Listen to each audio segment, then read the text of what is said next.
मनोज जरांगे पाटील यांचं उपोषण स्थगित झालेलं आहे। जर मनोज जरांगे पाटलांनी आदेश दिला तर 288 मध्ये एकालाही गुलाल लागू देणार नाही।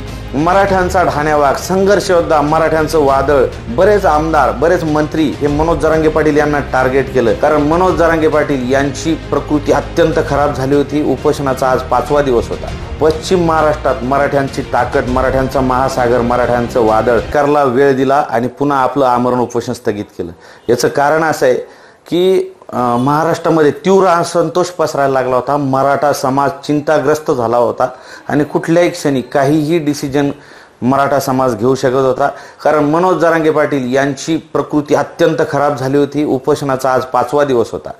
काल असंख्य समाज बांधव आंतरवाली सराटी या ठिकाणी आले। मनोज जरांगे पाटील यांना सांगितलं की आम्हाला तुम्हीही पाहिजे, आरक्षणही पाहिजे, आणि जर तुम्ही नसताल तर आम्हाला आरक्षणाशी देणं घेणं नाही, आम्हाला आरक्षण नको दादा, तुम्ही उपचार घ्या, पाणी घ्या आणि कायदा सुव्यवस्था बिघडू नये यासाठी मनोज जरांगे पाटील यांनी पुन्हा पुढाकार घेतला। आजपर्यंत मराठ्यांचं हे 11 महिन्यापासून चाललेलं आंदोलन हे अत्यंत शांततेत मनोज जरांगे पाटील यांच्या नेतृत्वात चालू आहे आणि कुठल्याही प्रकारे या आपल्या आंदोलनाला गालबोट लागू नये म्हणून मनोज जरांगे पाटील यांनी पुन्हा सरकारला वेळ दिलेला आहे आणि आपलं उपोषण आज स्थगित केलेलं आहे। आता या मध्यंतरीच्या या उपोषणाच्या काळात बरेच आमदार, बरेच मंत्री हे मनोज जरांगे पाटील यांना टार्गेट केलं। आता त्यांचाही मनोज जरांगे पाटील आढावा घेणार आहेत आणि या उपचाराच्या दरम्यान मनोज जरांगे पाटील हे जर सरकारने आरक्षण दिलं नाही तर विधानसभेची चाचपणीही करणार आहेत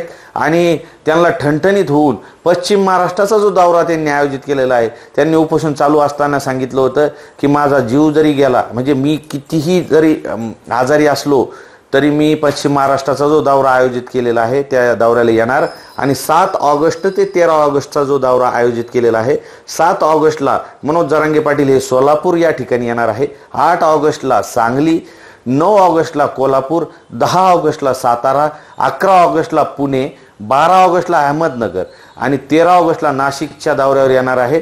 मराठ्यांचा ढाण्यावाग, संघर्ष योद्धा, मराठ्यांचं वादळ हे पुन्हा पश्चिम महाराष्ट्रात घोंघावणार आहे। आपल्यावर जे आरोप करण्यात येत होते की फक्त हे मराठ्यांचं आंदोलन, हे मनोज जरांगे पाटील यांचं आंदोलन फक्त मराठवाड्यापुरतं आहे, तर तसं नाही। आता मराठे दाखवून देणार आहे पश्चिम महाराष्ट्रात मराठ्यांची ताकद, मराठ्यांचा महासागर, मराठ्यांचं वादळ, कारण हा संपूर्ण पट्टा छत्रपती शिवरायांच्या पदस्पर्शाने पावन झालेला या सह्याद्रीच्या दऱ्याखोऱ्यामध्ये पुन्हा मराठ्यांचा आवाज घुमणार आहे। मी तमाम सर्व समाज बांधवांना विनंती करतो, लाखोंच्या संख्येने आपल्याला एक व्हायचं आहे। लेकरा बाळांसह, माता भगिनींसह, वयोवृद्धांसह आणि सगळे सोयऱ्यांसह, मित्र परिवारासह 18 पगड जातीच्या समाज बांधवांना सोबत घेऊन आपल्याला आपला मनोज जरांगे पाटील यांच्या पाठीची छातीचा कोट करून खंबीर उभा राहायचा आहे। ज्याप्रमाणे हिंदवी स्वराज्याची स्थापना करताना छत्रपती शिवरायांनी हिंदवी स्वराज्य स्थापन केलं, हाच सह्याद्रीचा पट्टा हा छत्रपती शिवरायांनी निवडला होता आणि याच पश्चिम महाराष्ट्रातून ही क्रांती झालेली होती। मी तमाम सर्व सह्याद्रीच्या या सर्व बांधवांना विनंती करतो, जसं आम्ही गोदा पट्ट्यामध्ये हा आंदोलन जे मनोज जरांगे पाटील यांनी चालू केलं, सह्याद्रीमध्ये छत्रपती शिवरायांचा आशीर्वाद घेण्यासाठी मनोज जरांगे पाटील येत आहेत। आपण लाखोंच्या संख्येने यायचं आहे आणि पुन्हा या सरकारला दाखवून द्यायचं आहे मराठ्यांची ताकद, मराठ्यांचा महासागर। मनोज जरांगे पाटील नेहमी म्हणतात मला राजकारणाशी देणं घेणं नाही, मला राजकारणात यायचं नाही, तुम्ही आरक्षण द्या। अजूनही जो सरकारला वेळ दिलेला आहे त्यामध्ये सरकारने आरक्षणावर लवकर तोडगा काढावा, अन्यथा मनोज जरांगे पाटील यांनी जी भूमिका सांगितली अखंड मराठा समाज ती मान्य करायला तयार आहे। जर मनोज जरांगे पाटलांनी आदेश दिला तर 288 मध्ये एकालाही गुलाल लागू देणार नाही, इतकी प्रचंड ताकद मराठ्यांची आहे। मी तमाम सर्व समाज बांधवांना विनंती करतो, हा व्हिडिओ ताबडतोब शेअर करा आणि आपलं चॅनल सबस्क्राईब केलं नसेल तर करून घ्या। तुर्तास थांबतो। मनोज जरांगे पाटील यांचं उपोषण स्थगित झालेलं आहे। मी कुणीही काळजी करू नका, मनोज जरांगे पाटील आता हे उपचारासाठी येतील।